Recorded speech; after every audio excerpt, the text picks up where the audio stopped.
This is episode 183 of the Focused Mindset Podcast.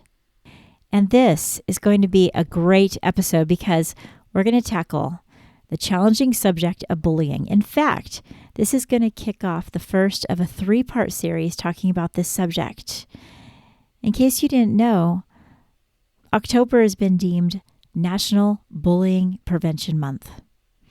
And I kind of feel weird about that because we deal with bullying behavior basically any time of the year, right? And if we're honest, the adults that grow up to gaslight and target people and capitalize on people's weaknesses, good chance that they dealt with this very same thing when they're a child. How can we help our kids through this? How can we understand it better? Well, I'm bringing in a couple of amazing guests to help me talk about this topic. They are doing incredible things to help fight bullying. I can't wait for you to hear all about it. So, let's get started.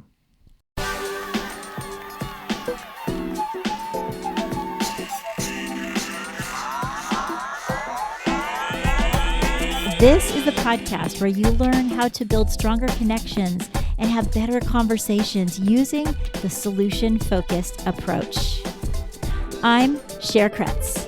I'm a school counselor and a solution-focused life coach, and each week we learn new strategies so that we can build our families strong and be the person that we were always meant to be. You can learn more about our products and services by going to thefocusedmindset.com or hop over to Amazon to get 30 Days to Higher Hopes.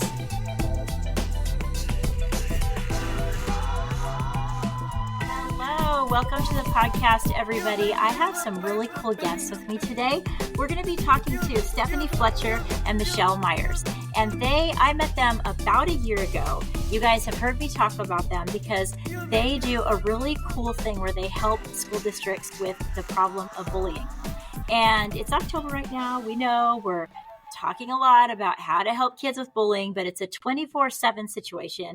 And so I brought the two of you guys on to help us out with this subject. Welcome. Thank you for coming. Thank you for having us. I'm all excited to have you guys here. It's like, wow, this is so cool.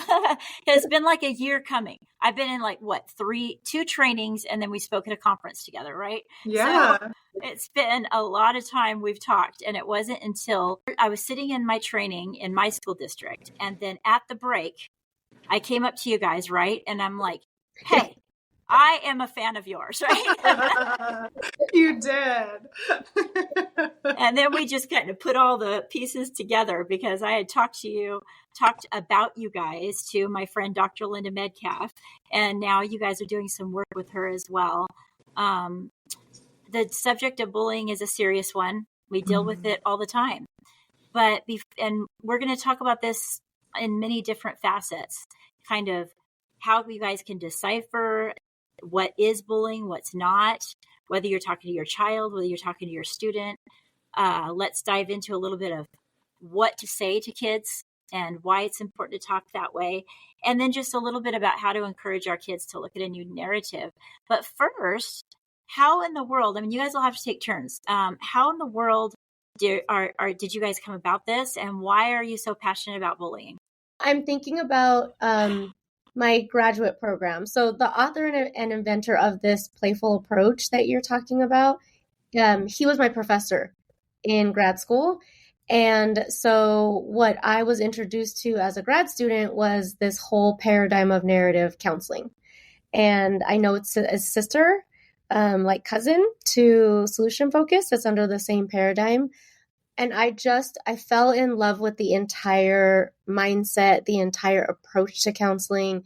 And so, yeah, I know right now in our position, we're really hyper-focused on bullying. But I was trained using narrative counseling for all types of problems.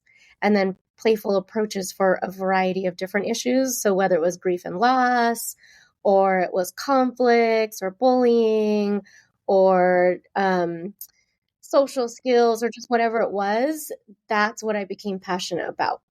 And so I used that type of counseling, that type of lens the entire time I was at a school site.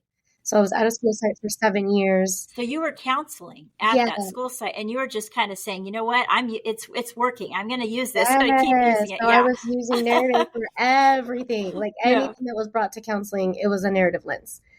And so that's what I did as a school counselor for several years. And then half of the time, this is my 18th year in the school district. So then, 10 years ago, I was invited to the district office to be a program specialist to help grow restorative practices using the same narrative lens, again, for a variety of problems. And then, so we did that for several years, piloted it in a few schools, and then they had the same success that I did at the school site when I was a counselor.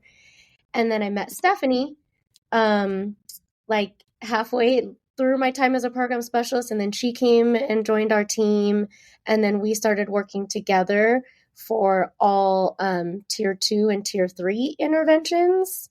But again, a range of interventions, like for behavior, for harm, for bullying. I mean, just like a variety of like PBIS and restorative justice. They went to our department and asked, okay, who are the experts on bullying here? Who's responsible for the bullying committee? Who does the trainings on bullying? And they said, oh, that's Michelle and Stephanie. So then they said, okay, we're moving them to Dr. Baikondova's department, and that's going to be the bullying team. So, I mean, I think that a lot of people probably don't realize how much energy that we put as educators into this subject of bullying. I mean, if you just listen to that whole story, I mean, people are like, oh, nothing's happening about bullying. Honestly, it's a subject that's talked about a lot, and the districts care about it. We're always looking for ways to go about it. We're always looking for how to teach these kids how to not be a bully. And what I love about this and what we're going to talk about is that this isn't really so much about teaching about bullying. It's like what you said, it's about rewriting the narrative about it altogether. Yeah. So the kids can change their environment, so they can make a change. And I love that. And why, Stephanie, did you feel passionate enough to like change up what you were doing? I mean, what were you doing first, and then what are you doing now? Tell me a little bit about where you're at. Okay, so I have been in San Bernardino since 2008, and I was a high school counselor, and then I was an elementary school counselor. And my background was solution focused. So I have a solution focused foundation. And as Michelle said, we met 7 years ago. I became a program specialist alongside Michelle, and then learning about the undercover anti-bullying teams, the interventions that we have for bullying, as well as training on just all of the different behaviors and harms that kids have.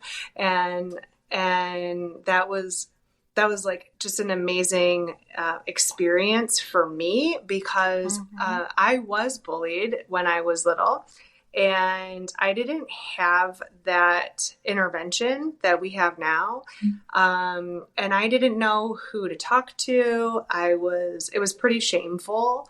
Like I felt like it was a secret that I had to keep because it didn't fit who I was. And I realize now as an adult how power is so fluid. That really rings true to me, because that was kind of like a situation that I was in the 6th grade. That all came together with you in your head, like as an adult thinking, I can do something about this right now, right? Did you ever have that moment where you were like... And I look back thinking, wow, this would have been like a really great transformational intervention to have. And that is why I am so passionate about teaching it to educators, building capacity of counselors and support staff, sharing it in other school districts, because it is a definite shift of our thinking in how we handle and respond to bullying. That it's not cut off somebody's ear and get retribution. It is like, how can we really help students understand and empathize with what's happening and understand their actions so that we can change and help a kid have a better experience in school. So that's like, it's really close to my heart. And I'm like feel really blessed to be able to do this every single day. For sure. And many of you guys might not know about San Bernardino if you're from other states and wherever you listen. And all of you have areas like this in your states, in your cities, where San Bernardino is known to have a lot of conflict, a lot of racial tension, a lot of diversity that can end up being a real problem. There's been times when San Bernardino is the forefront of our news, talking about some type of, I don't know, gang violence, all this kind of stuff. It is a rough area. And when I think it's one thing in our area that people perk up when they say, wait a minute, they're attacking bullying in San Bernardino. Now, you guys might not know, I lived in San Bernardino through my 8th, 9th, and 10th grade year, part of my 10th grade year. I went to, I forget the middle school I started at, but I was definitely one of the only people that have white skin. I'll tell you that much. And I walked in going like, head down, don't talk to anybody, don't make any waves. And that's how I'm going to get through this situation. And then I went to Cajon High School. And at Cajon High School, there were regular lockdowns for possible riots. And it was always huge tension. It was always on the brink of like, is there going to be a fight today? Is there not going to be a fight today? And I loved my time there. But on the under, there was always kind of like a little stirring of like, what's going to happen today? And I don't know. That was, hey, I've been in education for 20 years. So that was a ways back. But, I just wanted to give a little bit of the background where you guys are not just like sitting here in an area where like, oh, yeah, well, we've been working on this for a while. You guys get some serious situations, don't you? Yeah. Very serious problems like, and what you described, I think many of our schools are experiencing the same thing now. And I'm sure you weren't in middle school and high school that long ago, but I think it's very true. Sadly, yes, we do get a lot of publicity for those kinds of things about the crime and how unsafe it is, or just a lot of harm that's happening to our community and to our family. So yes, we do have very serious problems. It's not by any means like we're dealing with situations that are really minor or just like simple or easy. But then we turn the corner to be able to see that you guys are actually on the forefront of some of the most amazing ways to deal with bullying that I have ever seen in education. And I feel like it is exactly what we need, no matter where we live, no matter where we are. But it just lends to your credibility. When you guys go into a bullying situation, it's serious. Yeah. It can be life-threatening in some situations. And that's why it's so powerful, because the research that you guys have based on working in the area that you have, to me, is staggering. So you guys have used the narrative therapy approach somewhat, and also solution focused, and just being centered on the child to find a way to approach bullying differently. And this is going to be hard for you to do, but maybe you've done it. In a nutshell, what is different about you guys' approach compared to other approaches to bullying? I think what makes this approach very unique, well, there's multiple things that make it unique. One, it's non-pathologizing. So we don't view the kids as the problem. We don't view the situation as, okay, let's identify the victim, because they are a problem within themselves. They need some skill development. We need to remediate deficits because they are missing something. And we don't look for and identify, okay, who are the kids that are bullies? Because those are problematic kids, and they also need some deficit like remediation and skill development and help from special people. And then look at the bystanders. We don't do that. We don't identify kids as problems. We believe the problem is the problem, and the problem is the bullying, and the problem is not accepting differences, like what Stephanie was talking about in her experience when she was younger, and just not valuing diversity. So we realize the problem is actually external from the kid, and we need to go after that. the other part that makes it really unique is we it's very student centered, and it's all built around the kids' preferred identities. So what Stephanie went through was horrific, and then all of those kinds of experiences can be really damaging, and it can internalize for a kid, and it can shame them into believing that there's something that they're not. And what we do is we focus on how they want things to be. How do they wish things to be? What do they want to be known for and accepted as? And then so they have this vision and this hope, and then the intervention brings that alive. So it's kind of like you give them the space to write a preferred future. Yes. Yes. They have the answer. The beauty of it is that we don't have to tell them this is how things should be. We don't have to tell them this is how people should treat you. They know how they want to be treated. They know how they want to come in and interact with other students. And then they get to decide that as that preferred way of being in school. And it's just really magical. I mean, you guys have been able to sit in front of so many different students and empower them, really. And I think that that's something that we forget, the power of empowering the people that are in the trenches every single day to do the work. I mean, we know that as far as like if someone comes in and tells us how to run our life or run our family or run our business, we'll walk away and go, okay, cool. Thank you very much for your opinion. But if someone puts it on our plate and says, show me how this can work, it's a whole new situation. And we forget that it's the same way with our kids. It's the same way. They want to feel empowered. And this quote that you shared is human beings are happier, more cooperative and productive, and more likely to make positive change in their behavior when those in the position of authority do things with them rather than to them and for them. This is so amazing. Like we should plaster this somewhere all the time. It's long, but it is the premise of really what we're talking about. You guys are able to say, are we doing things for them or are we doing it with them? What does this, in restorative justice, what does this mean to you, this quote that I just said? For us, we think it's really important for us to always go back to this premise, no matter what intervention we're doing, because a lot of times we'll hear school sites and schools and school districts like say, oh yeah, we're implementing restorative justice, because they might be sitting in a circle or they might be doing some practice face-to-face, but it doesn't always have the principles present. And so we always have to remind everybody, like, make sure whenever you say something's restorative, it truly is.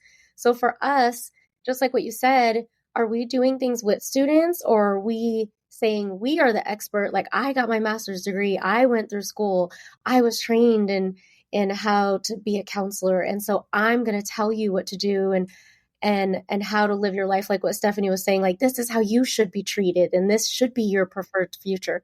We don't do that. We are the experts on the process and being curious and asking questions, but we truly believe that the kids are the experts. And we believe that the kids in the community have expertise. The kids that are getting bullied have an expertise. The kids that are doing the bullying also carry an expertise.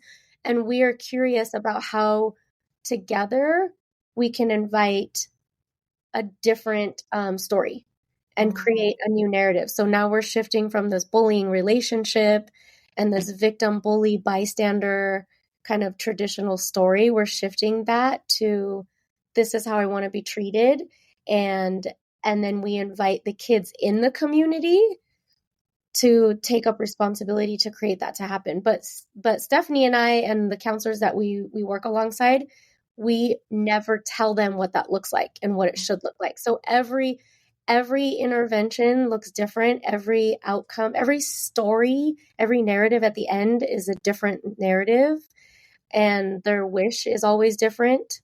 But the outcome, what is consistent is we work towards every wish in the same way, where we invite the community. Yeah, because And do they actually feel like you as an adult is working or are actually working with them? I mean, do you when do you get that Yes. sense where they're like, wait a minute, they're on the same page as me here? Or, because at the beginning it's like, who are these people coming in? Like, Right? Yeah. how does that even happen that they see a difference as saying, hey, these people really care about me and my story and they're working with me? How does that happen?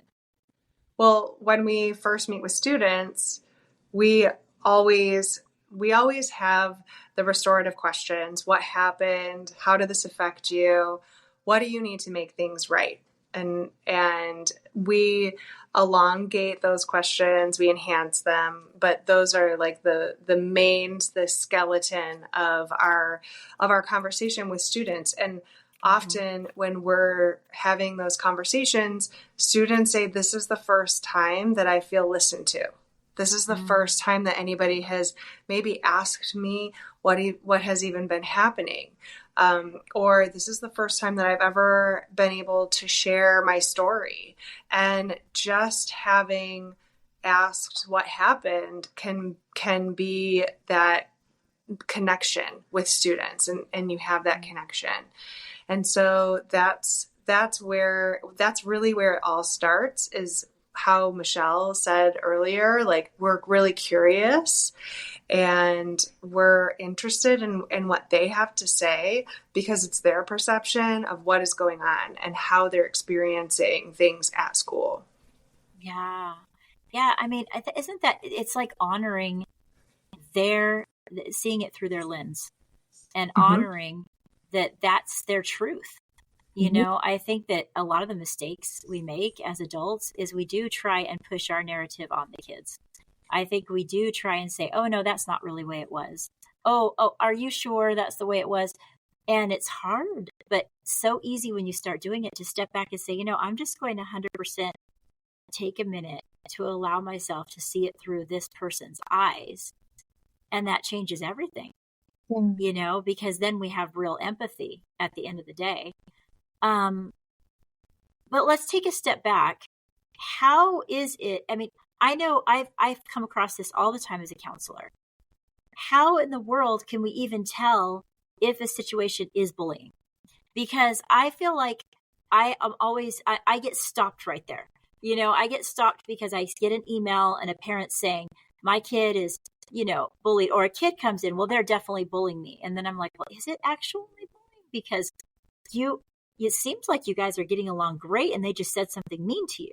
Like, that's not, so how do you guys get us on the same page at the very beginning to make sure that we know what we're talking about when we're talking about bullying? Yeah, so we use a little bit of a morbid acronym called RIP, but it really helps us remember those three aspects of RIP are repeated or pervasive, intentional and impactful, and then power and balance. All three of those pieces have to be present for it to be bullying. And we just really make sure that we go through with educators, with parents, what does repeated or pervasive mean? And what does intentional and impactful mean? And what does the power imbalance mean? So the R is repeated, it happens over and over again, but also there's a pervasiveness that it could also be, which is like, it happens. It could be one event, but it's so profound. It becomes bullying based on one particular event. And we often see that in social media. A single post can be put up and published, and then there's, likes, shares, comments, and it's all over the place. And then we also see it in school-based bullying, where students, we've had situations where kids get pantsed, where they're a kid will pull pants down, and it's highly, highly embarrassing, and it's very They're not coming public. back from something like that, right? No. And I Right. mean, it could be that just that one time, but enough people see it, enough people make jokes, make fun. That's so pervasive. It's that one event that is now is bullying. And then that I is intentional and impactful. That's, kids mean to be mean. They know that they're intending to be mean or cause harm. But we're really also looking at the impact of the student who is getting bullied. How is it impacting their life in all areas, where it's with their friends, in school, with their family, in extracurricular activities. And often we find that kids who are getting bullied, the impact of it is really large, and it's just across the board. And then that power imbalance, we see that power is really fluid. Like I talked before about my experience, you can have power one day and then none the next. And it could be social power, physical power, intellectual power. And that's really what Michelle and I, when we go out to school sites, that's what we really get into the nitty gritty with, because often we don't know the students who we're speaking with and when we're walking alongside their counselors, and they know, they have the relationship with all of the students. So they can say, yeah, this kid has absolutely no power, or there's a fair match of power.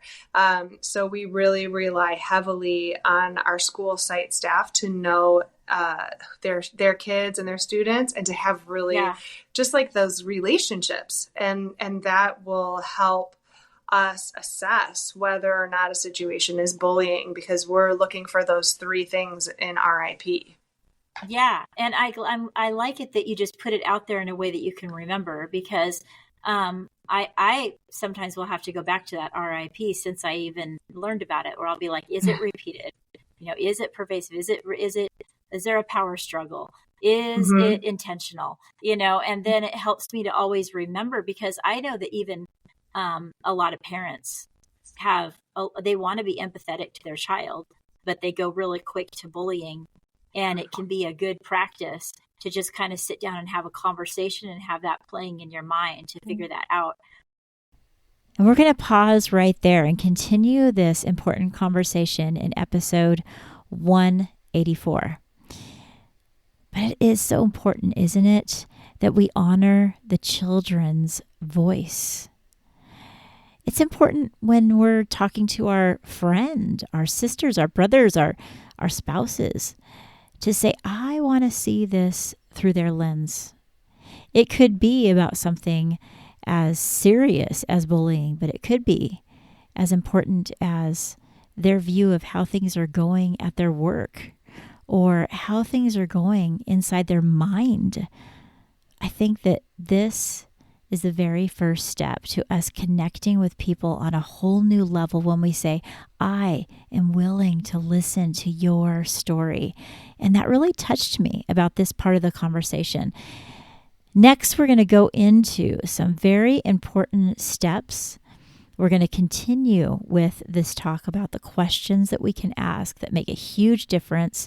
You're not going to want to miss what we go into. We just kind of travel forward in this conversation so quickly, and I love it. Now, there is one more order of business. I want each and every one of you to know how you can find Stephanie and Michelle, because they have expanded their reach. They moved outside of their district, outside of California, to provide amazing training for really any district or group of people that work with kids. If they want to handle bullying in a brand new, state-of-the-art, forward-thinking, solution-focused manner. So I want you to find out how to get a hold of them. And we're just going to cut right back to them so they can share with you that important information. Yeah, they can go to www.eliminatebullying.com. And they can also email me or Michelle. My email address is restorativestephanie.fletcher@gmail.com. And Michelle, do you want to give your email? Sure. It's restorativemichellemyers@gmail.com. So you can email both of us if you want more information. And but please do go to the website because it has information about our upcoming workshop in February. And if you go to the website, you can also get access to a free resource, a free tool that shows the difference between what bullying is and what it's not, what its conflict looks like. Yeah. Yeah, eliminatebullying.com. Before you go, don't forget to check the show notes where I'm going to leave the links to my social media and the different places you can find me. And I want to invite you to be a part of my email community. It's absolutely free, and this year I'm doing so much writing and so much reflecting, and I want to send things directly to you. I send the special notes to my email community, and you can email me right back. You have a direct line to ask me questions without any barriers of a website or anything. Check the show notes for that link, or go to thefocusedmindset.com, and if you click on getting the journal prompts, you also automatically are able to be a part of my community. And if you're interested in supporting this program, there's 3 ways to do it. 1, make sure you're following this program so it comes up as one of your favorites. 2, share it either on your social media or with someone you love straight to their email. And the 3rd is to leave a review, and I love reading those. By supporting this program, we're helping people be solution focused. See you next week.